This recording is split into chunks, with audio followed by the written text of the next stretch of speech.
Pakistan super league খেলতে শনিবার দেশ ছেড়েছেন স্পিড স্টার নাহিদ রানা। পেশোয়ার জালমিতে খেলতে যাওয়া এই ফাস্ট বোলার তার আগে জানিয়েছেন নিজের লক্ষ্যের কথা।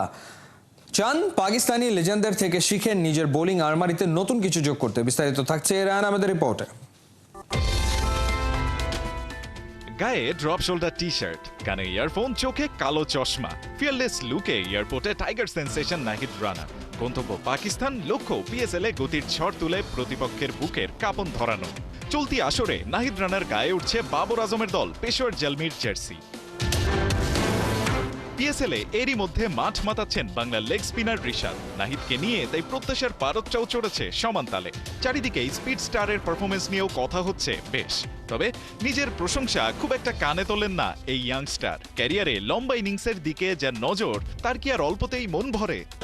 আসলে প্রশংসাগুলো আমি যতবারই কম দেখি, কারণ প্রশংসা হচ্ছে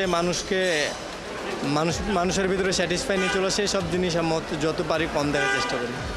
নাহিদের আপাতত লক্ষ্যটা ম্যাচ বাই ম্যাচ ভালো পারফর্ম করা, দলের জয়ে অবদান রাখা। আসলে লক্ষ্য কখনো আগে থেকে টার্গেট করি না, জাস্ট চেষ্টা করি ম্যাচ বাই ম্যাচ ভালো কিছু করার চেষ্টা করি। জালমির অধিনায়ক বাবর আজমকে নিয়ে নিজের মুগ্ধতার কথাও জানাতে ভোলেননি। পিএসএল এ গিয়ে নিজের বোলিং ডেভেলপমেন্ট নিয়ে কি কাজ করবেন জানিয়েছেন সে কথাও।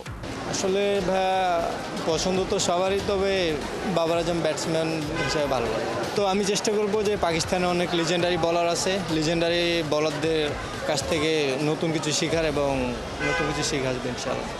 ক্যারিয়ারে প্রথমবার ফ্র্যাঞ্চাইজি লিগ খেলতে যাওয়ার আগে দেশবাসীর কাছে চেয়ে গেছেন দোয়া আর শুভকামনা। দেশবাসীর কাছে একটাই চাইবো, যাতে তারা আমার জন্য দোয়া করে, যাতে আমি সুস্থ থাকি। রায়হান আহমেদ, ৭১।